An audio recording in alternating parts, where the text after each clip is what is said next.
Dear students, উড়ান পাঠশালায় তোমাদের স্বাগত। আমি গণেশ পাল। এসএলএসটির বাংলা ক্লাস চলছে তোমাদের। আজকে বাংলা ব্যাকরণের একটি বৃহৎ চ্যাপ্টার আমরা শেষ করব এই ক্লাসেই, এবং অবশ্যই শেখার উপযুক্ত করে শেষ করব। পরীক্ষায় এই চ্যাপ্টার থেকে প্রশ্ন এলে আমরা সঠিক উত্তর করতে পারবো, এই আত্মবিশ্বাস নিয়ে শেষ করব। বিষয়টি হচ্ছে সমাস। চলো শুরু করি। দেখো, সমাস কথার মানেটা আগে জানবো। সমাস কথার মানে হচ্ছে সংক্ষেপ। তো সংক্ষেপ তো বুঝলাম, সমাসে কি সংক্ষিপ্ত হয়? সমাসে যেটা সংক্ষিপ্ত হয় সেটা হচ্ছে একটা বাক্য। একটা বাক্য সংক্ষিপ্ত হয়, তাকে বলছি সমাস। তো একটা বাক্য তো সংক্ষিপ্ত হয়, সমাস কেন হতে যাবে? এক কথায় প্রকাশ হতে হয়, হয় না? অবশ্যই হয়। এক কথায় প্রকাশ মানে তো একটা বড় বাক্য থেকে ছোট শব্দ পায়। সমাসও তো একটা বড় বাক্য থেকে ছোট শব্দ পায়। তাহলে আমরা সমাস কথার অর্থ যে সংক্ষেপ, এই সংক্ষেপ ব্যাপারটা এক কথায় প্রকাশের সঙ্গে পার্থক্যটা কি? দেখো, খেয়াল করতে হবে, সমাসে একটা বড় বাক্য যে সংক্ষিপ্ত হচ্ছে, সেই সংক্ষিপ্ত অংশে বড় বাক্যের অংশবিশেষ ডেফিনেটলি ছোট শব্দের মধ্যে থাকবে। অর্থাৎ আমি ভালো করে খেয়াল করতে বলছি একটা জায়গা, যে বিনা পানিতে যার এই বড় বাক্যটা সংক্ষিপ্ত হয়ে, এই বড় বাক্যটা সংক্ষিপ্ত হয়ে এই ছোট শব্দটা তৈরি হয়েছে। যে পদ্ধতিতে হয়েছে সেই পদ্ধতিকে বলছি সমাস। বড় বাক্যটা সংক্ষিপ্ত হয়ে ছোট শব্দে পরিণত হয়েছে, যে পদ্ধতিতে হয়েছে সেই পদ্ধতিকে বলছি সমাস। তাহলে এই যে বড় বাক্যটা সংক্ষিপ্ত হয়েছে, কাকে নিয়ে হয়েছে? দেখো, বড় বাক্যের একটা অংশ, বড় বাক্যের আর একটা অংশ বিনা এবং পানি। বড় বাক্যের মধ্যে থেকে বেশ কিছু জিনিস বাদ গেছে। কি বাদ গেছে? যার কথাটা বাদ চলে গেছে, সংক্ষিপ্ত হয়েছে মানে কিছু না কিছু বাদ গেলে সংক্ষিপ্ত হবে কি করে? কিছু না কিছু বাদ না গেলে সংক্ষিপ্ত হবে কি করে? বাদ তো যাবেই, কিন্তু মূল দুটো শব্দ ওখান থেকে আমরা নিয়েছি, বাকিগুলোকে বাদ দিয়েছি। তাহলে বিনা পানিতে, এ তো একটা বিভক্তি, বাদ রাখো এর প্রসঙ্গটা। বিনা এবং পানি, এই মূল দুটো অংশকে নিয়ে তৈরি হয়েছে বিনা পানি। তাহলে বড় বাক্য থেকে ছোট শব্দ যখন সমাসে পরিণত হয়, তখন সমাসবদ্ধ পদের মধ্যে ডেফিনিটলি কি থাকে? সমাসবদ্ধ পদের মধ্যে অবশ্যই এই বড় বাক্যের মূল অংশগুলো থাকে। এক কথায় প্রকাশ বলে যাকে আমরা জানি, বা যাকে আমরা বলি বাক্য সংকোচন, সেখানে কিন্তু ছোট শব্দের মধ্যে এই বড় বাক্যের অংশগুলো থাকবে না। ধরা যাক হরিণের চামড়া, এটাকে বলা হয় অজিন। তো এই হরিণের চামড়া, এই বড় বাক্যটা থেকে যখন একটা ছোট শব্দ পরিণত হলো, তখন তাকে যে অজিন বলছি। দেখো, বড় বাক্যের সঙ্গে এই ছোট শব্দটির কোনো সম্পর্ক নেই। এটা এক কথায় প্রকাশ বা বাক্য সংকোচন। সমাসের ক্ষেত্রে কিন্তু বড় বাক্যটার সঙ্গে ছোট শব্দের সম্পর্ক আছে। বড় বাক্যের অংশগুলোকে নিয়েই কিন্তু সমাসবদ্ধ পদ গঠিত হয়। আর এক কথায় প্রকাশের ক্ষেত্রে, যাকে আমরা তথাকথিত অর্থে এক কথায় প্রকাশ বলি, সেখানে বড় বাক্যের কোনো অংশই কিন্তু মূল শব্দের সঙ্গে যুক্ত নেই, আলাদা শব্দ একটি তৈরি হয়েছে। কাজেই এক কথায় প্রকাশও এক ধরনের বাক্য সংকোচন, সমাসও এক ধরনের বাক্য সংকোচন। এটা সাদৃশ্য। আর বৈসাদৃশ্য হচ্ছে বা পার্থক্য হচ্ছে, এক কথায় প্রকাশের অংশগুলো এই মূল পদে থাকছে না, ভিন্ন শব্দ। সমাসের অংশগুলো মূল পদে থাকছে, এটা পার্থক্য। এই যে কনসেপ্টটা থেকে আমরা একটা ভালো শব্দকে এখন চয়েস করি। ধরো সব্যসাচী, আমাদের কি কি বলা হয়? আমরা কি ছোটবেলা থেকে পড়তাম? যার দুহাত সমান চলে তাকে বলা হয় সব্যসাচী। নিশ্চয়ই কথাটার মধ্যে কোনো ভুল নেই, এটা অবশ্যই সঠিক। ধরা যাক পরীক্ষায় তোমাকে বলেছে সব্যসাচী শব্দটির ব্যাসবাক্য কি হবে। তুমি যদি বলো যে সব্যসাচী শব্দটির ব্যাসবাক্য হবে যার দুহাত সমান চলে, ডাহা ভুল। তার কারণ হচ্ছে এই যুক্তিটা দিয়ে তাকে আমরা ভুল বলতে পারবো। দেখো, যার দুহাত সমান চলে, এই অংশটা যার দুহাত সমান চলে, এই অংশের কোনো শব্দই ছোট শব্দের মধ্যে আমি পাইনি। বড় থেকে কিন্তু আমরা ছোটর দিকে এসেছি, সমাসও এসেছি, এক কথায় প্রকাশও এসেছি। বড় থেকে ছোটর দিকে এসেছি। এখানে কি বলা হচ্ছে সব্যসাচী। তাহলে সব্যসাচী শব্দটি তৈরি হয়েছে, এটা এক ধরনের বাক্য সংকোচন বা এক কথায় প্রকাশ। এই সব্যসাচী শব্দটির ব্যাসবাক্য মোটেও যার দুহাত সমান চলে নয়। কেননা বড় বাক্যের অংশগুলো যদি এখানে না থাকে তাহলে কখনোই সেটা সমাসের সঠিক ব্যাসবাক্য নয়।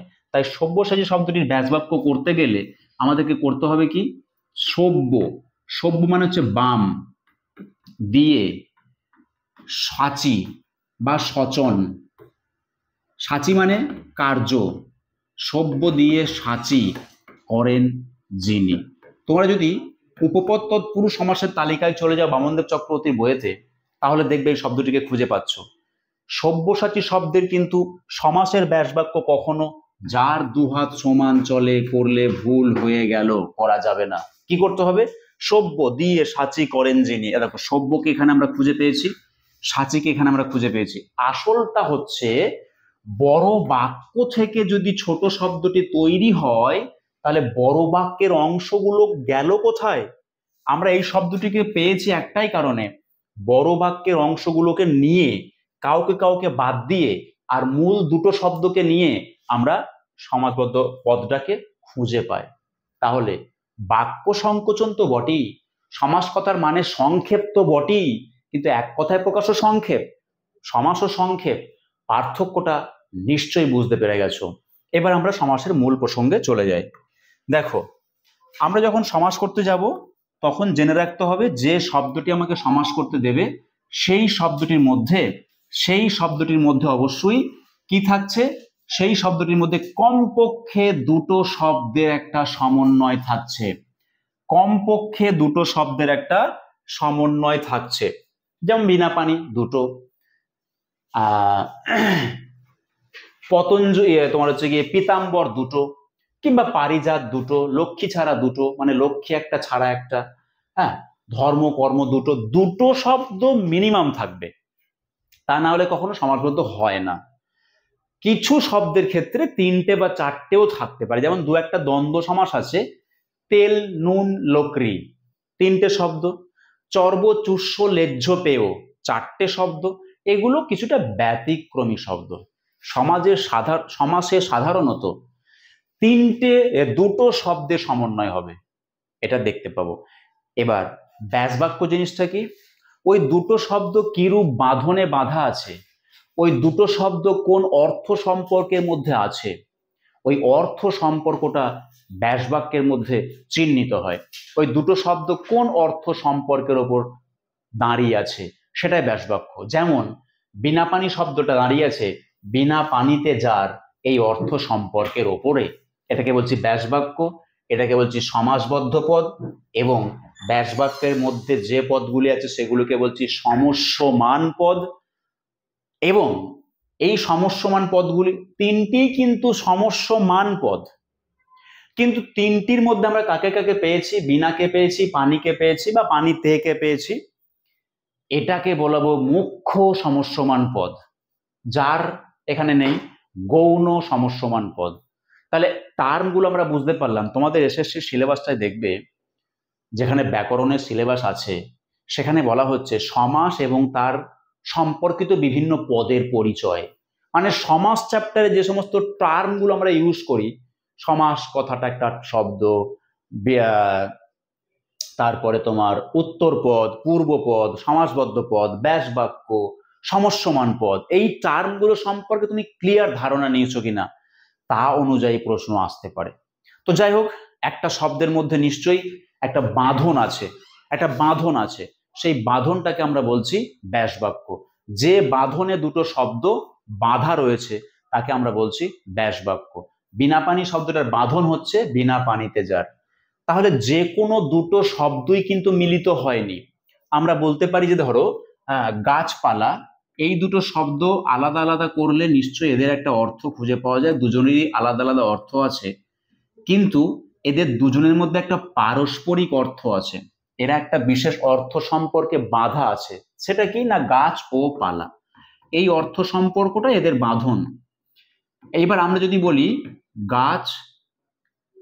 গাছ আর বই, এই দুটো শব্দেরই নিজস্ব করে অর্থ আছে, কিন্তু এমন কোনো শব্দ ভাষায় গঠিত হয়নি কেন? এদের নিজেদের অর্থ থাকলেও এরা বাংলা বা বাঙালির ভাব অনুযায়ী, বাঙালির বোধ অনুযায়ী কোনো অর্থ সম্পর্কের মধ্যে জড়িত নয়। সেই জন্যে যে কোনো দুটি পদেরই সমাস হয় না। পরস্পর অর্থ সম্পর্ক আছে এমন দুটি পদ যেটা পরস্পর অর্থ সম্পর্ক নেই। এখানে পরস্পর অর্থ সম্পর্ক আছে, বিনা পানিতে পরস্পর অর্থ সম্পর্ক আছে। এই অর্থ সম্পর্কটাকে নির্ণয় করাটাই হচ্ছে ব্যাস বাক্য। আর এখান থেকে এটা হচ্ছে সমাসবদ্ধ পদ বা শ্রেষ্ঠ পদ বা তোমার হচ্ছে গিয়ে কি কি পদ রয়েছে, যে সমাসবদ্ধ, হ্যাঁ সমস্ত পদ, সমস্ত পদ। তাহলে সমাসের আইডিয়াটা প্রথম বোঝালাম যে সমাসের সঙ্গে এক কথায় প্রকাশের পার্থক্য কি, বাক্য সংকোচন বা সমাসের সঙ্গে এর সাদৃশ্য কি, বৈসাদৃশ্য কি। এইবার যত শব্দ আছে তার এক একটা ক্যাটাগরিতে শব্দগুলো অবশ্যই অর্থ সম্পর্কে বাঁধা আছে, সেই ক্যাটাগরি অনুযায়ী সমাসের নাম হচ্ছে।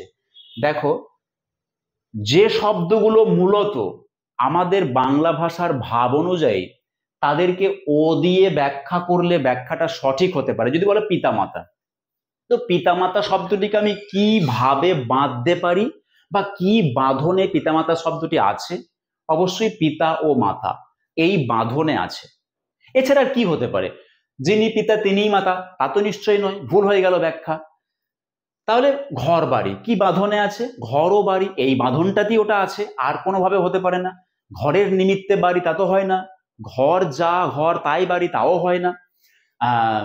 সেটা কিছুটা হয় হয়তো, কিন্তু তাও করি না আমরা। গাছপালা, যেটাই গাছ সেটাই পালা তা তো নয়, গাছ ও পালা। তাহলে যে সকল শব্দগুলো আমাদের বাংলা ভাষার ভাব অনুযায়ী, বোধ অনুযায়ী শব্দটি যে অর্থ ক্যারি করছে সেই অর্থ অনুযায়ী ও দিয়ে, ও নামক সংযোজক অব্যয় দিয়ে, ও নামক সংযোজক অব্যয়ের বাঁধনে বাঁধতে পারলে শব্দটির সঠিক ব্যাখ্যা করা গেল, সেইগুলোকে বলছি দ্বন্দ্ব সমাস।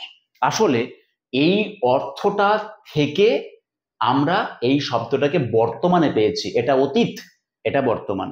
এটা অতীত বুঝতে হবে, বড় বাক্যটা কিন্তু অতীত, ছোট শব্দটি বর্তমান। তো অতীতে শব্দটি এই বাঁধন থেকে আমরা শব্দটিকে আরো আধুনিক করেছি, গুছিয়ে নিয়েছি, সম্পৃক্ত করেছি, সুন্দর করেছি, তাকেই বলছি সমাসবদ্ধ হয়েছে। কখনই ভেবো না এটা ওল্ড, এটা ওল্ড, না এটা ওল্ড, এটা নিউ।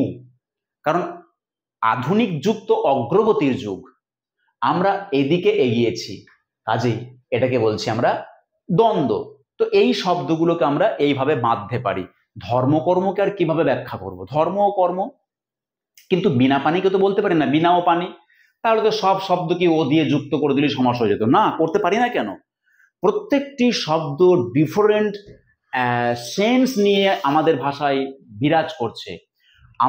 আমরা ক্যারি করছি শব্দগুলো ডিফারেন্ট সেন্স নিয়ে। তো ডিফারেন্ট সেন্স যেহেতু রয়েছে, সেই জন্য সেই সেন্সটিকে আমরা ব্যক্ত করার চেষ্টা করছি। তো যখন আমরা বলছি যে দুধ ভাত, তখন নিশ্চয়ই এটাকে আমরা দুধ ও ভাত বলেই ব্যাখ্যা করতে বাধ্য, এর বেশি কিছু বলার জায়গা থাকে না। তো এই রকম সংযোজক অব্যয় দিয়ে যে সকল শব্দকে বিশ্লেষণ করা সম্ভব হচ্ছে, সেগুলি হচ্ছে দ্বন্দ্ব সমাস। তো দেখো, দ্বন্দ্ব সমাস কিন্তু বিভিন্ন টাইপের হয়, মানে বিভিন্ন রকম মেটেরিয়াল নিয়ে হয়। কাকে কাকে নিয়ে হতে পারে? হতে পারে দুটোই বিশেষ্য পদে, দুটোই বিশেষণ পদে, হতে পারে দুটোই সর্বনাম পদে, হতে পারে দুটোই ক্রিয়াপদে। তাহলে দ্বন্দ্ব সমাসের মধ্যে একটা লিবারেল ব্যাপার রয়েছে। বিশেষ্য পদেও দ্বন্দ্ব হয়, সর্বনাম পদেও দ্বন্দ্ব হয়, ক্রিয়াপদেও দ্বন্দ্ব হয়, দুটো বিপরীতার্থক শব্দও দ্বন্দ্ব হয়। দ্বন্দ্ব সমাসে উভয় পদেরই অর্থ প্রধান একটা সংজ্ঞায় আমাদের বলা আছে। দেখো কি বলা হয়েছে, প্রতিটি পদের অর্থ প্রধান হয়, প্রতিটি পদের অর্থ প্রধান থাকে, তাকে দ্বন্দ্ব বলি। দ্বন্দ্ব মানে কি? মিলন। দ্বন্দ্ব মানে ঝগড়া, একই বানান, একই বানান, এর মানেই ঝগড়া, এর মানেই মিলন। সমাসে দ্বন্দ্ব কথাটি মিলন অর্থে ব্যবহৃত হয়েছে। কেমন? তাহলে দ্বন্দ্ব শব্দের মধ্যে আমরা মিলন কথাটাকে ধরে নেব। তাহলে দ্বন্দ্ব সমাসে উভয় পদের অর্থ প্রধান, এটাকে বোঝায়। কিভাবে বোঝাবো? পিতামাতা শব্দের মধ্যে দুটোই প্রধানভাবে আছে, সেখানে কি পিতা বেশি গুরুত্ব পায় না মাতা বেশি গুরুত্ব পায়? পায় না। কিন্তু দেখো তো, হাত পাখা শব্দটির মধ্যে কে বেশি গুরুত্বপূর্ণ? একটা শব্দ কিন্তু এটা, হাত পাখা। কিন্তু হাত পাখা শব্দটির মানেটা কি? হাত না পাখা, আলটিমেট তো সেটা পাখা। সিংহাসন, সিংহাসন মানেটা কি? আলটিমেট তো সেটা আসন। সিংহাসন মানে তো সিংহ নয়। মৌমাছি, মৌমাছি শব্দের মানেটা কি? মৌমাছি মানে তো আলটিমেট তো সেটা মাছি। তাহলে পরপদটি প্রাধান্য পাচ্ছে এখানে। এটা হচ্ছে কর্মধারয়। কর্মধারয়ে পরপদের অর্থ প্রাধান্য থাকবে, কেননা হাত পাখা মানে সেটা আসলে একটা পাখা বোঝায়, মাছি মানে, মৌমাছি মানে আসলে একটা মাছি বোঝায়। কিন্তু পিতামাতা মানে এই কোনো একটা বিশেষ অংশ বেশি গুরুত্ব পায় না, বেশি প্রায়োরিটি পাচ্ছে না। দুটি সমান অর্থ নিয়ে ভাষাতে এক্সিস্ট করছে। তাহলে এই জন্যই বলা হয়েছে প্রতিটি পদের অর্থ প্রধান হয় দ্বন্দ্বে। এবার আমরা চলে আসবো যে তোমার কর্মধারয় সমাসে। তার আগে দেখো, একশেষ দ্বন্দ্ব বলে একটা শব্দ রয়েছে। একশেষ দ্বন্দ্ব, কোনো একটি পদে গিয়ে শেষ হয়ে যাবে, সেটাকে বলছি একশেষ। আচ্ছা, জায়া ও পতি, এই শব্দটা, জায়া মানে স্ত্রী আর পতি মানে স্বামী, এই শব্দটা বাংলায় কিন্তু জায়াপতি হলো না, হয়ে গেল দম্পতি। এই যে শব্দটা তৈরি হলো, তাহলে এই জায়াপতি শব্দটির মধ্যে থেকে দম্পতির ভিতরে জায়া কথাটাও থেকে গেল না, পতি কথাটাও সরাসরি থেকে গেল না। কি হয়েছে? জায়াপতি না হয়ে হয়ে গেল দম্পতি। এটাকে বলছে একশেষ। তুমি, আমি ও সে, তোমরা, তোমরা শব্দের মধ্যে তুমি কোথায় দেখতে পাচ্ছি না, লুকিয়ে গেছে কোথায় যেন। আমি কোথায় দেখতে পাচ্ছি না, লুকিয়ে গেছে। সে কোথায় দেখতে পাচ্ছি না, লুকিয়ে গেছে।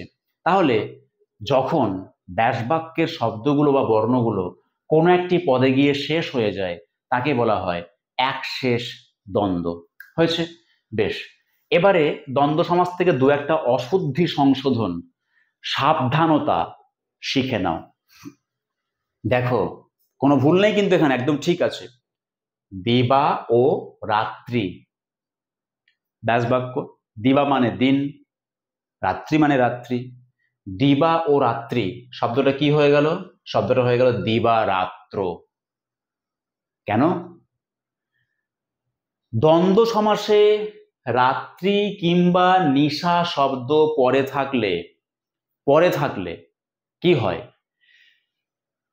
শেষের স্বরবর্ণটি লুপ্ত থাকবে মূল শব্দে গিয়ে, সমাসবদ্ধ শব্দ গিয়ে শেষের স্বরবর্ণটি লুপ্ত থাকবে। সেখানে কিন্তু বলা হয় যে দিবারাত্র অ্যাম্বুলেন্স পরিষেবা। এখন দিবারাত্রিও লেখা হচ্ছে, ভুল প্রয়োগ। দিবারাত্র অ্যাম্বুলেন্স পরিষেবা কেন লেখা হবে? কারণ হচ্ছে দ্বন্দ্ব সমাসে রাত্রি কিংবা নিশা শব্দ পরে থাকলে অবশ্যই নিশা শব্দের আকারটি বা রাত্রি শব্দের হর্ষইকারটি থাকবে না। কুকথায় পঞ্চমুখ কণ্ঠ ভরা বিষ, কেবল আমার সঙ্গে দ্বন্দ্ব অহর্নিশ। ভারতচন্দ্র কিন্তু কেবল আমার সঙ্গে দ্বন্দ্ব অহর্নিশা বলছেন না। এই তিনটে অশুদ্ধি একটু খেয়াল করতে হবে দ্বন্দ্ব সমাসের ক্ষেত্রে। রাত্রি কিংবা নিশা শব্দ যদি পরে থাকে, আমরা বলবো মধ্যরাত্র। মধ্যরাত্রি কথাটা ব্যাকরণগতভাবে সঠিক নয়। দিবারাত্র পরিষেবা, ব্যাকরণগতভাবে দিবারাত্র হওয়াটা উচিত। অহর্নিশা হবে না, অহর্নিশ হবে। এখান থেকে বিভিন্ন পরীক্ষায় অশুদ্ধি আসে। এর মধ্যে কি ভুল আছে? ভুলটা হচ্ছে এটাই, শব্দটি দিবারাত্রি নয়, কিন্তু যখন তাকে আমি ভেঙে লিখছি তখন কিন্তু রাত্রি লিখতে বাধ্য। কারণ রাত্র বলে কোনো পার্টিকুলার শব্দ নেই। সে যখন কারোর সঙ্গে জুড়ে গেল সে তখন রাত্র হতে পারে, কিন্তু একাকী সে কখনো রাত্রি হতে পারে না, রাত্র হতে পারে না। নিশ বলে কোনো শব্দ নেই, তাই না এখানে নিশা লিখতে বাধ্য। কিন্তু সেই নিশ যখন কারোর সঙ্গে জুড়ে যাচ্ছে, মানে নিশা যখন কারোর সঙ্গে জুড়ে যাচ্ছে, সে তখন কিন্তু নিশ হতে পারে। তাহলে একটা শব্দের ভিতরে এটা নিশ হতে পারে, কিন্তু একাকী নিশ শব্দ অর্থহীন। এই জন্যে ব্যাসবাক্য একরকম, সমাসবদ্ধ পদ একরকম। এটা অশুদ্ধি সংশোধনের ক্ষেত্রে বইয়েতে দেখবে বোল্ড করা আছে, এই জায়গাটা খেয়াল করতে হবে। নেক্সট চলে আসি, দেখো অলুক দ্বন্দ্ব। অলুক মানে হচ্ছে লোপ পাওয়া, তার মানে অলুক মানে লোপ পাবে না। কে লোপ পাবে না? বিভক্তি লোপ পাবে না। কোথা থেকে? দেখা যাক, সমাসবদ্ধ পদের এই যে অংশটা আছে ঘরে বাইরে, ঘরে বাইরে শব্দের ভিতরে দেখছি আমরা মূল শব্দে ঘরে এ বিভক্তি আছে এবং বাইরে এ বিভক্তি আছে। এই বিভক্তি যুক্ত হয়েই এরা আবার সমাসবদ্ধ পদে এসে চলে আসছে। তাহলে বিভক্তিগুলো লোপ পাচ্ছে না, অলোপ বা অলুক বা অলুপ, প প হতে পারে বা ক হতে পারে বা লয়কার পর লোপ হতে পারে। এখানে বলা আছে দেখো, বিভক্তি লোপ পায় না, তাকে অলুক বলা হয়। তো বিভক্তি লোপ পাচ্ছে না মানে ব্যাস বাক্যের বিভক্তি যেগুলো ছিল হুবহু সেই বিভক্তিগুলো চলে এসেছে, একে বলা হচ্ছে অলুক দ্বন্দ্ব। এবারে একটা জিনিস খেয়াল রাখবো, অলুক দ্বন্দ্ব হতে গেলে দুটো পদের বিভক্তির দিকে তাকানোর দরকার নেই, থাকলে তাও সঠিক। যদি প্রথম পদের বিভক্তি যদি এখানে থেকে থাকে তাহলে সেটা অলুকের মধ্যে পড়তে পারে। কর্মধারয় সমাস, একটু আগে বললাম যে দ্বন্দ্ব সমাসে উভয় পদের অর্থ প্রধান হয়, আর কর্মধারয়ে পরপদের অর্থ প্রধান হয়। এই যে লেখা আছে পরপদের অর্থ প্রধান হয়, পরপদের অর্থ প্রধান হয়। বুঝবো কি করে? কি বলছিলাম একটু আগে, সিংহাসন।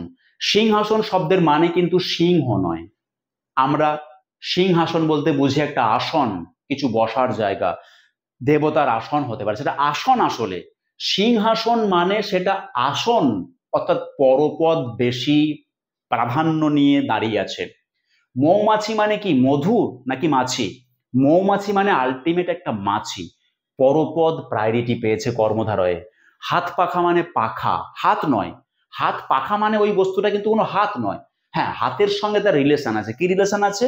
হাত দিয়ে সেটা চালিত হয়, কিন্তু সেটা একটা পাখা। হাত পাখা কিনে আনতে বললে কেউ আমরা হাত কিনে নিয়ে আসবো না, একটা পাখা কিনে নিয়ে আসবো। তার মানে হাত পাখা মানে পাখা। তাহলে পরপদ যে প্রধান হয় আমরা নিশ্চয়ই বুঝতে পেরে গেছি যে কিভাবে পরপদ প্রধান হয়।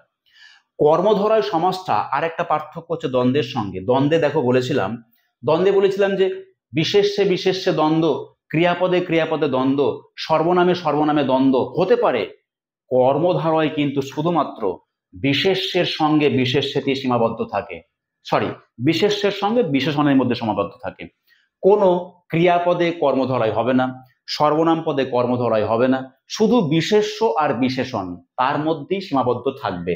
দেখে নিই আমরা, চলো। রাজা নামপদ বা নাউন বা বিশেষ্য পদ, ঋষি তিনিও হচ্ছে নামপদ বা নাউন বা বিশেষ্য পদ।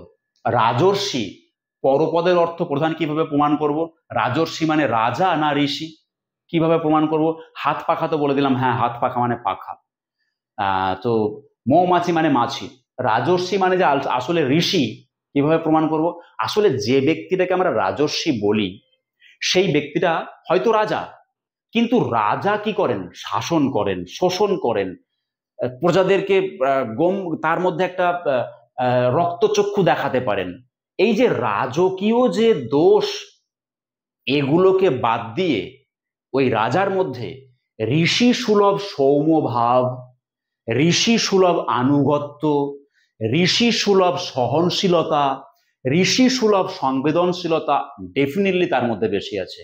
রাজর্ষি যদি কোনো ব্যক্তিকে আমরা সম্বোধন করি তাহলে আমরা বলতে চাইছি তিনি রাজা হওয়া সত্ত্বেও রাজার নেতিবাচক দিকগুলিকে বাদ দিয়ে ঋষির গুণগুলো তার মধ্যে বেশি করে বর্তমান।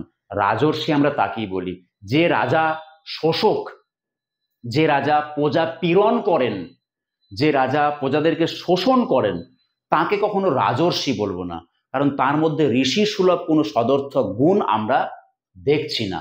কাজী রাজর্ষি মানে তার ভিতরে ঋষির গুণগুলো অধিকভাবে স্পষ্ট, রাজার গুণ বা দোষগুলোর থেকেও বেশি করে। তা কর্মধারয় মানে পরপদের প্রাধান্য অবশ্যই থাকবে।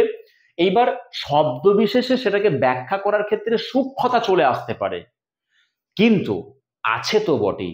এগুলোকে বলছি সবই কর্মধারয় বা সাধারণ কর্মধারয়, যেগুলো যে সে যিনি তিনি দিয়ে ব্যাখ্যা করা হচ্ছে। এবারে আমরা চলে আসব মধ্যপদলোপী। মধ্যপদ দেখো আমি কর্মধারয়ের ক্ষেত্রে চারটে টাইপের দিয়েছি। দুটো বিশেষ্য মিলে কর্মধারয় হয়, দুটো বিশেষণ মিলে কর্মধারয় হয়, দুটো সর্বনাম মিলে কর্মধারয় হতে পারে, বিশেষ্য প্লাস বিশেষণ মিলে হতে পারে, কিংবা এর রিভার্সটা হতে পারে। সর্বনাম তো কর্মধারয় থাকবেই না, শুধু বিশেষ্য এবং বিশেষণ। কিন্তু এগুলো কর্মধারয়ের কোনো বিভাজন নয়, এগুলো একটু একটু ক্যাটাগরিক্যালি ভাগ করা হয়েছে। এমন নয় যে তোমাকে বলতে হবে এটা বিশেষে বিশেষণে কর্মধারয়, না, তোমাকে বলতে হবে এটা সাধারণ কর্মধারয়। কাজেই এই ভাগগুলোকে নিয়ে আমাদের বেশি গুরুত্ব দেওয়ার কোনো প্রয়োজন নেই, এটা বোঝার স্বার্থে এই ভাগটা করা হয়েছে।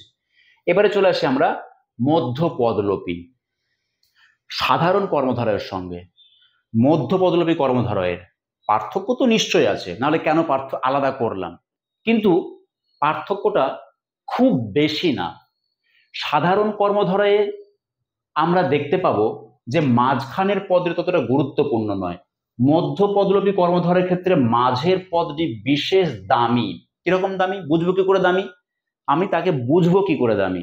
দেখো, পলান্ন মানে হচ্ছে মাংস মিশ্রিত ভাত, পল মানে মাংস।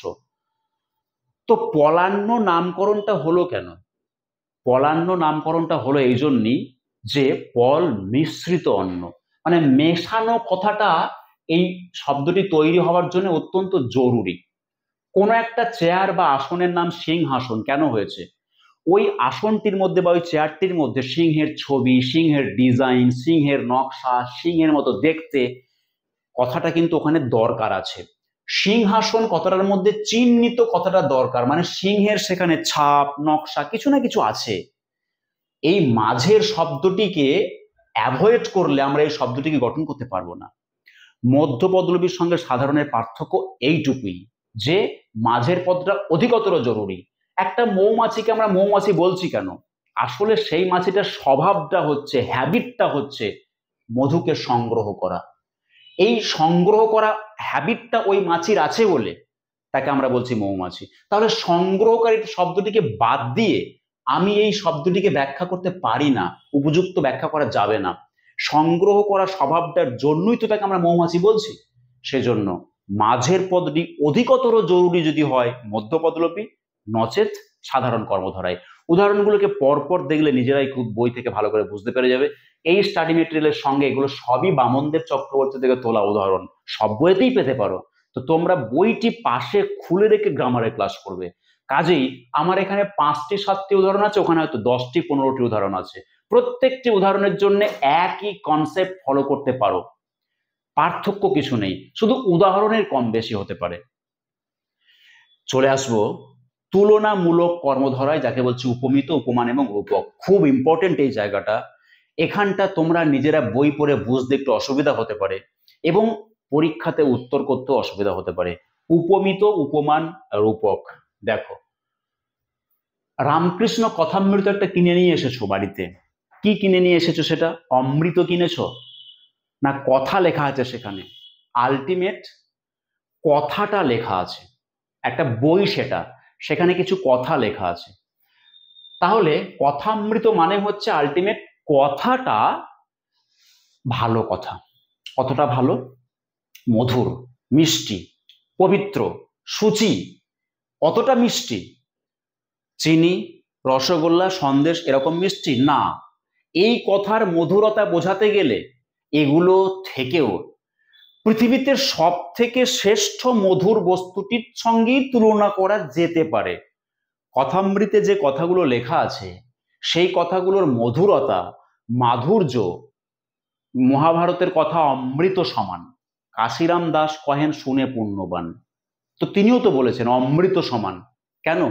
মহাভারতের কথা শুনলে মানুষ পুণ্য লাভ করে, শ্রবণ কান জুড়িয়ে যেতে পারে, এতখানি সেটা অমৃতের মতো মিষ্টি। তার মানে কি, কথামৃতের মধ্যে যে কথাগুলো আছে সে তার মিষ্টতা যদি তুলনা করতে হয়, পৃথিবীতে শ্রেষ্ঠ একটা মিষ্ট মধুর বস্তুর সঙ্গে তুলনা পেতে পারে, সেটা হচ্ছে অমৃত।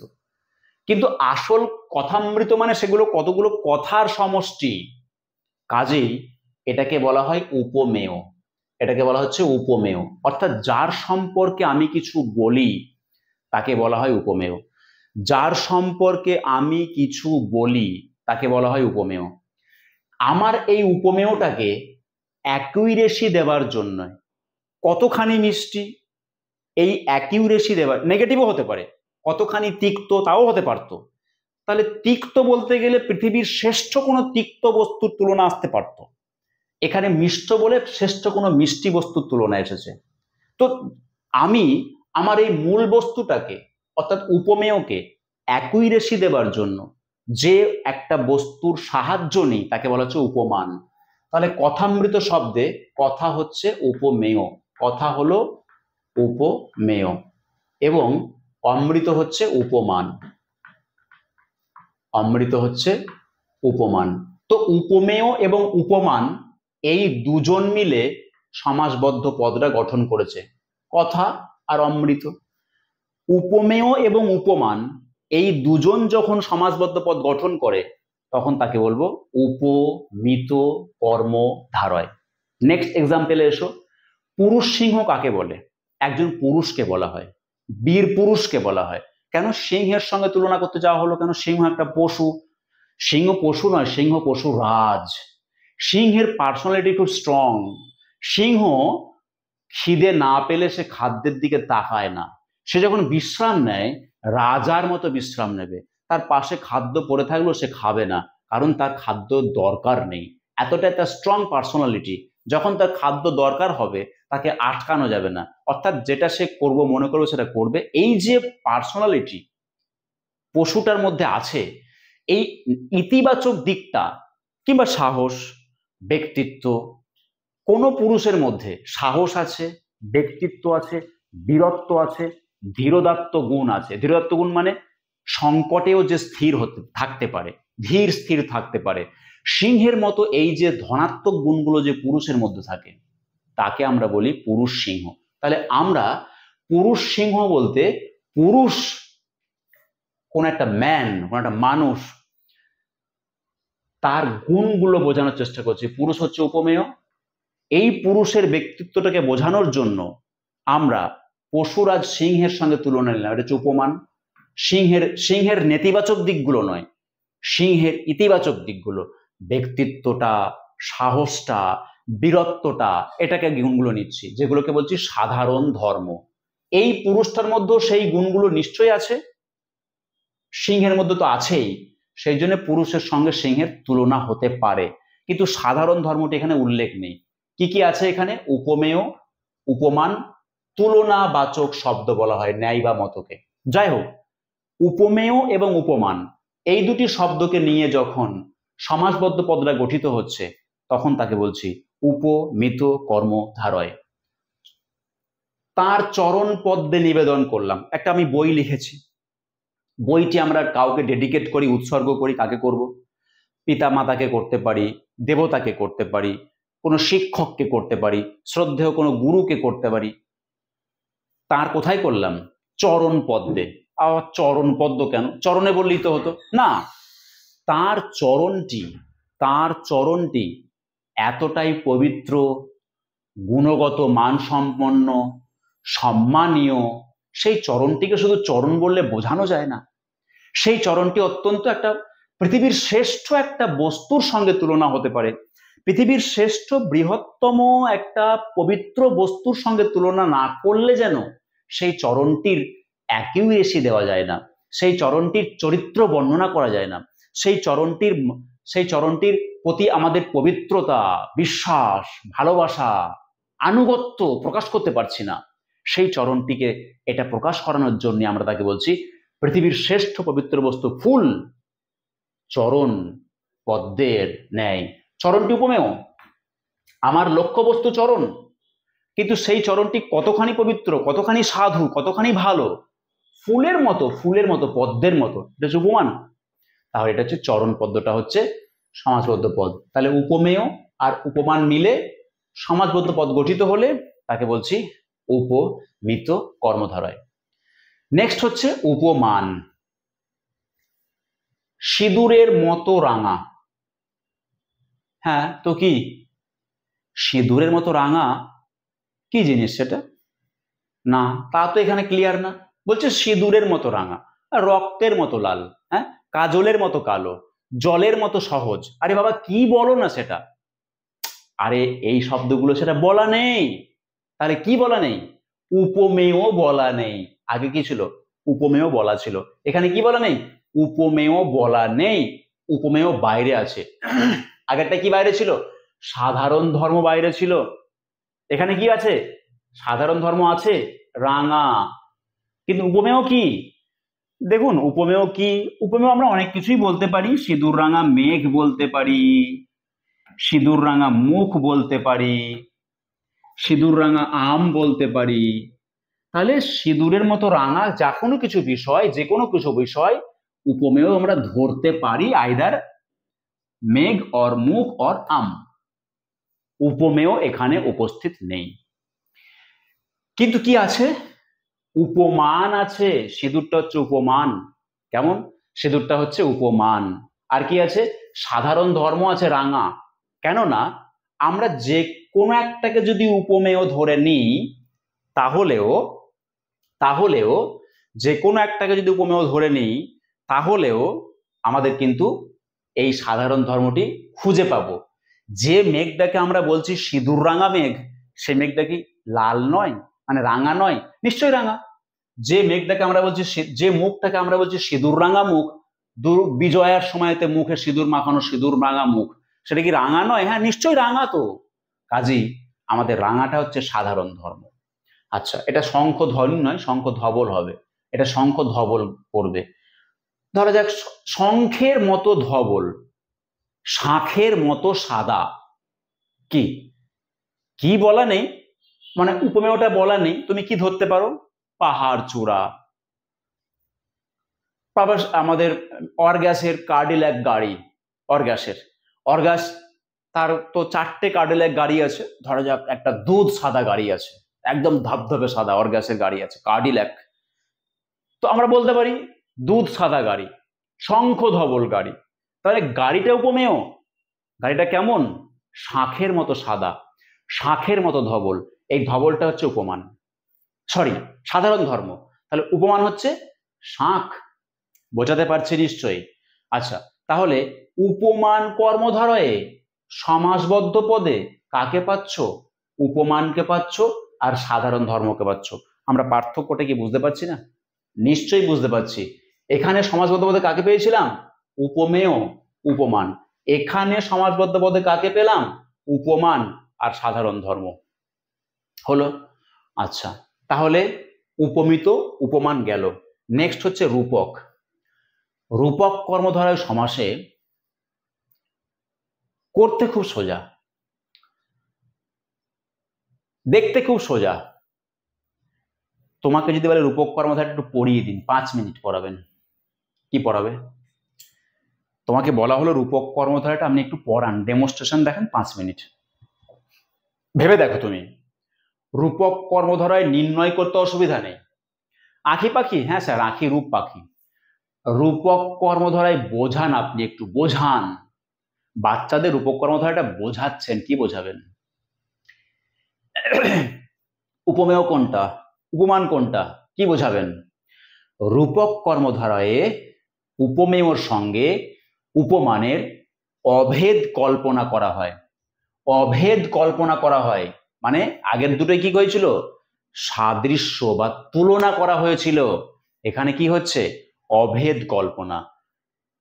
কারুর আঁখি দেখে, মানে কারোর চোখ দেখে খুব সুন্দর লাগছে, চোখটা যেন পাখির মতোই সুন্দর, পাখির মতো নয়, হুবহু এক। অর্থাৎ উপমেয়র সঙ্গে উপমানের মধ্যে একটা অভেদ কল্পনা করা হচ্ছে, তাকে বলা হচ্ছে রূপক কর্মধারয়। মানে কোনো ভেদ নেই, কিন্তু সেটা একটা সংবেদনশীল হৃদয়েই প্রযোজ্য। যে কোনো হৃদয় সেটিকে কল্পনা করতে পারে না।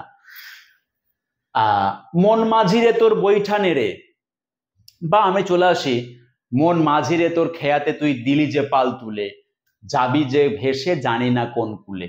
গানটা গাও, গানটা শোনো, এই মুহূর্তে শোনো তুমি, দিয়ে দেখো এটা তোমারও কথা। এবার তুমি শোনার পর গাও নিজে, দেখো এটা তোমারই গান।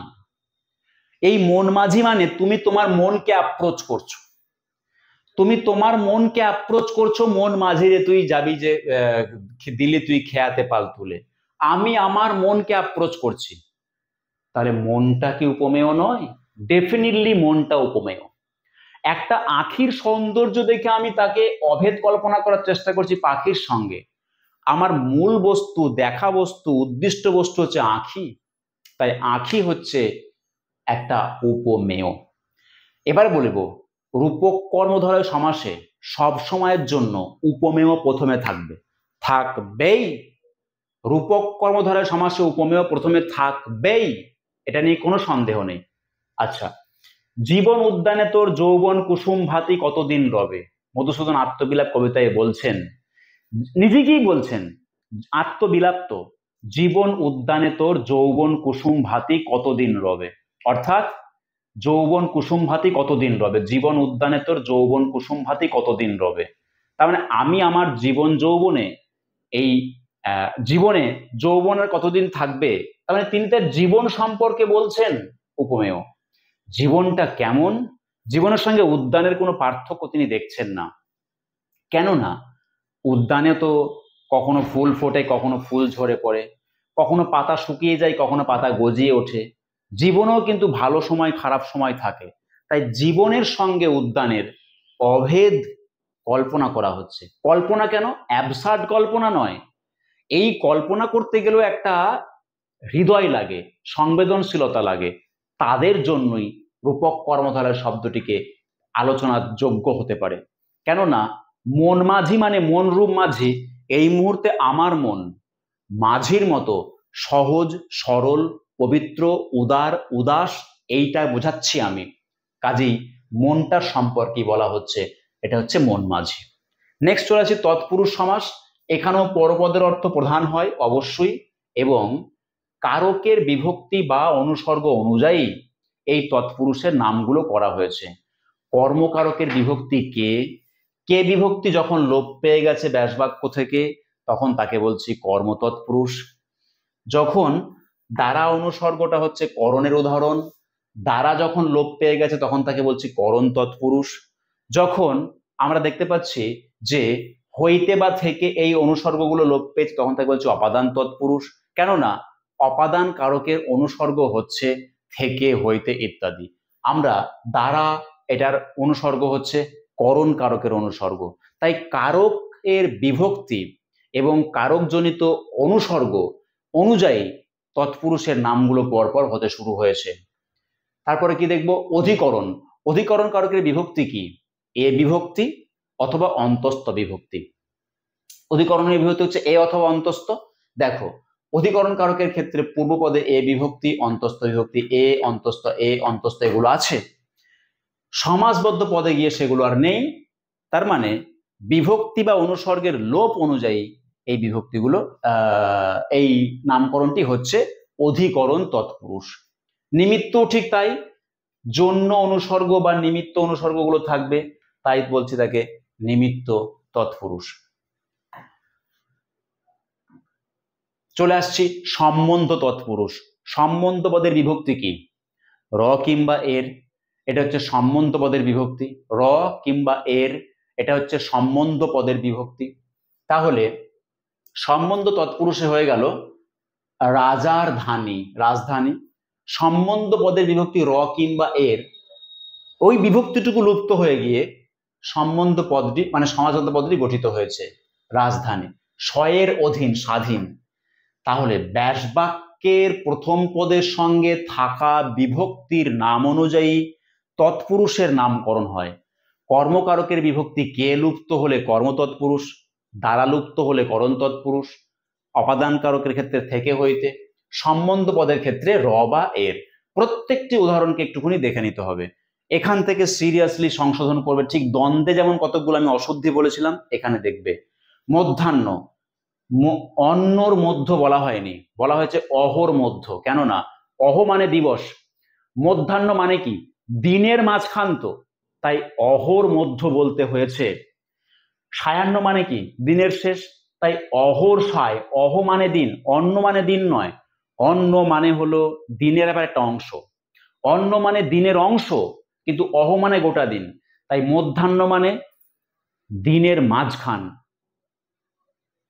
সায়াহ্ন মানে দিনের শেষ। তাই দিন সম্পর্কিত শব্দ অহকে ব্যবহার করতে হচ্ছে, অহকে ব্যবহার করতে হচ্ছে, অহকে ব্যবহার করতে হচ্ছে অপরাহ্নের ক্ষেত্রে। আমরা কিন্তু অন্যকে ব্যবহার করব না। উপপদ তৎপুরুষ খুব গুরুত্বপূর্ণ। সংজ্ঞায় কি বলা হয়েছে, উপপদের সঙ্গে কৃদন্ত পদের যে সমাস হয় তাকে বলা হচ্ছে উপপদ তৎপুরুষ সমাস। দেখো গৃহস্থ শব্দের মধ্যে শেষের যে স্থ, গৃহস্থ, কণ্ঠস্থ, মুখস্থ, ঠোঁটস্থ, অন্যদিকে পঙ্কজ, জলজ, সরজ, সরসিজ, বিহগ, বিহঙ্গ, এই যে শব্দগুলো শেষের বর্ণগুলো এক একটা ক্রিয়াপদ, এক একটা কৃদন্ত পদ। যেমন এখানে স্থ মানে থাকা, থাকা শব্দের মূলে স্থা ধাতু আছে। অর্থাৎ আমরা যদি বলি ভ্রূণস্থ শিশু, তার মানে এই ভ্রূণস্থ শব্দের শেষাংশে স্থা বলে একটা ধাতু আছে, সেখান থেকে স্থিত বোঝাচ্ছে। আমার সবকিছু ঠোঁটস্থ মানে ঠোঁটে আছে, যা আছে মানে কি ক্রিয়াপদ, স্থ ধাতুটি রয়েছে, তাহলে এটাকে বলা হচ্ছে কৃদন্ত পদ, অর্থাৎ কৃত প্রত্যয়জনিত শব্দ। মধু করে যে মধুকর, কৃ ধাতু আছে এখানে, কৃ। আচ্ছা, একইভাবে ধরো এই জলচর, এখানে চর ধাতু আছে, এখানে বর্তন করা বোঝায়, বৃত্তযুক্ত সানজ বর্তমান, এই বর্তন আছে। উপপদ তৎপুরুষ সমাসের সমাসবদ্ধ পদের পরপদটি, মানে এখানে স্থ, কর, সন্ধানী বা বর্তি, এই পরপদের মধ্যে একটা সংস্কৃত ধাতুজনিত শব্দরূপ এটি, কাজেই এটাকে বলা হয় কৃদন্ত পদ। আর তাহলে উপপদের পরিচয় কি? কৃদন্ত পদের আগের পদ কি উপপদ বলা হবে। উপপদের আর কোনো পরিচিতি নেই, কৃদন্ত পদের আগের পদটিকে কি বলা হবে? উপপদ। কাজেই গৃহ একটা উপপদ, মধু একটা উপপদ, বা সুযোগ একটা উপপদ, বা জল একটা উপপদ, বা মুখ একটা উপপদ। যদি বলি যে গণিতজ্ঞ, গণিতজ্ঞ শব্দটি যদি আমি লিখি, গণিতজ্ঞ বর্গীয় জয় ইয়, গণিতজ্ঞ মানে হচ্ছে গণিত, আর এই গ মানে কি? জানেন যিনি। গণিতজ্ঞ, বেদজ্ঞ ব্রাহ্মণ, বেদজ্ঞ, বেদজ্ঞ ব্রাহ্মণ মানে বেদ, বেদ, বেদ জানেন যিনি। এই গ কথাটার মানে হচ্ছে ধাতুটা কি? জ্ঞা ধাতু, জ্ঞা ধাতু মানে হচ্ছে জানা। তাহলে এটা হচ্ছে একটা কৃদন্ত পদ, আর আগের পদটিকে বলা হচ্ছে উপপদ। সেই জন্য সংজ্ঞায় বলা রয়েছে যে উপপদের সঙ্গে কৃদন্ত পদের যে সমাস তাকে উপপদ তৎপুরুষ সমাস বলে। আমাকে তো বুঝতে হবে যে উপপদটা কি আর কৃদন্ত পদটা কি, আমরা নিশ্চয়ই বুঝতে পারলাম। বইয়েতে আরো একাধিক উদাহরণ আছে, দেখলে সব ক্ষেত্রে এই ফ্যাক্টরটাই থাকবে, এই ফ্যাক্টরটার উপরই শব্দগুলো সব দাঁড়িয়ে আছে। নেক্সট হচ্ছে নঙর্থক তৎপুরুষ। শব্দটির শুরুতে, সমাসবদ্ধ পদের শুরুতে নেতিবাচক কোনো অব্যয়, নঙর্থক কোনো অব্যয়, অ, অনা, এই ধরনের শব্দ দেখো, এই যে বলা হচ্ছে অরসিক, অনাবশ্যক, মানে নয় দিয়ে শুরু করতে হবে। এখানে অ মানে, এখানে অনা হচ্ছে নেতিবাচক অংশটুকু, যেটাকে নয় দিয়ে ব্যাখ্যা করেছি। অরসিকের অটা হচ্ছে নেতিবাচক অংশ, মানে রসিক নয়, তার ব্যাসবাক্য কিন্তু রসিক নয় বলা যাবে না। অরসিক শব্দটার ব্যাসবাক্য রসিক নয় বলতে পারতাম না, তার কারণ হচ্ছে শব্দটির সিকোয়েন্স কি? নয়, অমানে নয়, আর রসিক, তাই নয়টাকে আগে রাখতে হবে, রসিকটাকে পরে দিতেই হবে। কেননা সমাসবদ্ধ পদে যে সিকোয়েন্সে শব্দগুলো দাঁড়িয়ে আছে, ব্যাসবাক্যে সেই সিকোয়েন্সে রাখতে হয়, এটা সাধারণ রীতি। দরকারে চেঞ্জ করতে হতে পারে, যেমন হচ্ছে রাজপথ, রাজপথ মানে বর্তমান অর্থ কি হবে? পথের রাজা। কারণ আজকের দিনে আমরা রাজপথ বলতে কি বুঝি? একটা ভালো রাস্তাকে বুঝি, কাজেই সেটা রাজার পথ নয়, রাজপথ মানে পথের রাজা। তখন কিন্তু বদলে গেল জায়গাটা, কি জন্যে? অর্থ সম্পর্কটাকে টিকিয়ে রাখার জন্য। এছাড়া এছাড়া বদলে দেওয়া যাবে না, জায়গা বিশেষে বদলায়, সেজন্য সবই নয় দিয়ে শুরু হয়েছে। অমোঘ মানে হচ্ছে, অমোঘ শব্দের মানে হচ্ছে দেখবে, মানে যা নিবারণযোগ্য নয়। ডাক্তারখানাতে, হাসপাতালে, ওষুধের দোকানে একটা প্রার্থনা থাকে, প্রকৃতির অমোঘ নিয়মে আপনি অসুস্থ হন, তাই আমার জীবিকা নির্বাহ হয়। এটা ডাক্তারবাবুদের বা ওই চিকিৎসা শাস্ত্রের সঙ্গে যুক্ত মানুষদের ঈশ্বরের কাছে একটা প্রার্থনা, মানে আপনি অসুস্থ হন বলি আমার জীবিকা নির্বাহ হয়। প্রকৃতির অমোঘ নিয়মে মানে কি? যা নিবারণযোগ্য নয়, যা আমার হাতের বাইরে, এটা হবেই।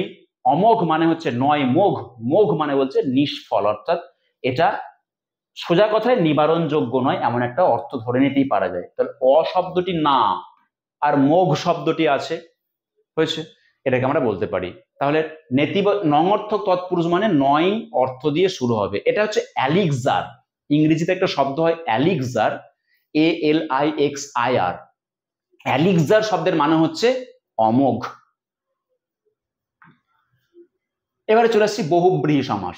মূল কনসেপ্টটা হচ্ছে সমাসবদ্ধ পদটির যে অর্থ হবে সেটা ভেঙে ফেললে এই অর্থকে আর খুঁজে পাওয়া যাবে না। পীতাম্বর মানে কৃষ্ণ, পীতাম্বরের ভিতরে থাকা দুটো শব্দকে অর্থ খুঁজছি। পীত একটা বর্ণ, পীত হচ্ছে একটা বর্ণ, অম্বর মানে পোশাক, অথচ পীতাম্বর শব্দের ভিতরে পীতাম্বর শব্দটির মানে শব্দ দুটিকে যখন ডিফারেন্টলি আমরা অর্থ করছি তখন তার যা অর্থ পেলাম, শব্দ দুটিকে এক জায়গায় জড়ো হয়ে যাবার পর এদের দুজনকার কাউকে খুঁজে পাওয়া যাচ্ছে না। পীতাম্বর মানে কোনো বর্ণ নয়, কোনো কৃষ্ণ মানে পোশাকও নয়। এটা কি বলছি? বহুব্রীহি। যে সমাসে সমস্যমান পদগুলি কোনো অর্থ প্রধানভাবে না বুঝিয়ে সম্পূর্ণ ভিন্ন একটি অর্থ প্রকাশ করে, সমস্যমান পদগুলির অর্থগুলোকে বার করার পরে যা পেলাম সে দুটোকে এক জায়গায় হলে বা সমাসবদ্ধ হলে যা পাচ্ছি তা সম্পূর্ণ আলাদা অর্থ। এটা হচ্ছে বহুব্রীহির মূল কনসেপ্ট। সব ক্ষেত্রে তা আমরা খুঁজে পেতে পারি। ধরা যাক বিনা পানি, বিনা পানি মানে সরস্বতী, বিনা পানি মানে সরস্বতী, কিন্তু তুমি বিনা মানে কি সরস্বতী না, এটা একটা বাদ্য, আর পানি মানে কি হাত। তো বিনা পানি শব্দের বিনা এবং পানি কোথাও এখানে থাকলো না, সরস্বতী হয়ে গেল। বহুব্রীহি সমাস। সেই জন্য বলা হয়েছে সমস্যমান পদগুলি মানে এগুলির অর্থের সঙ্গে এই অর্থটি মিলবে না, আলাদা হবে। এটা কি বলছি? বহুব্রীহি। এবার এর ভাগ আছে, দেখো। আচ্ছা, তাহলে আমরা দেখব যে বিনা পানিতে যার, এখানে দেখো দুটো শব্দের মধ্যে দু ধরনের বিভক্তি, এটা শূন্য আর এটা তে বিভক্তি আছে। কাজেই এটাকে আমরা বলছি যে ব্যাধিকরণ বহুব্রীহি। ব্যাধিকরণ বহুব্রীহি, দুটো দু ধরনের বিভক্তি থাকার কারণে। পীতাম্বরে কি আছে? দুটোই শূন্য, তাই সমানাধিকরণ বহুব্রীহি। বেশ, মধ্য পদলবিতে বাক্যগুলো একটু বড় হয়, সোজা। নেক্সট চলে আসো ব্যতিহার বহুব্রীহি। ব্যতিহার মানে কি? পারস্পরিক ক্রিয়া বোঝাবে। ব্যতিহার মানে পারস্পরিক ক্রিয়া, অর্থাৎ এগেইনস্ট একটা ভাব রয়েছে। হাতে হাতে যে যুদ্ধ, পরস্পরকে টানা, হানাহানি, কাটাকাটি, চোখাচোখি, বিপরীতমুখী ক্রিয়া হচ্ছে ব্যতিহার বহুব্রীহি। সহার্থক বহুব্রীহি, স্ত্রীর সহিত বর্তমান, পুত্রের সহিত বর্তমান, বিনয়ের সহিত বর্তমান, সহার্থক। অর্থাৎ এই শুধু দন্তস্ব মানে হচ্ছে সহিত বা সঙ্গে, শুধু দন্তস্ব মানে সহিত বা সঙ্গে। এই যে সতর, সক্রিয়।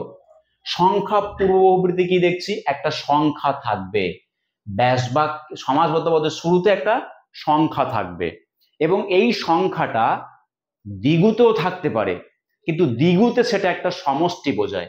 আর এখানে কিন্তু একটা সমষ্টি বোঝাচ্ছে না, অন্য কাউকে বোঝাবে। ত্রিলোচন মানে শিব, ত্রিলোচনা মানে দুর্গা, দশানন মানে রাবণ, কিছু একটা বোঝাবে।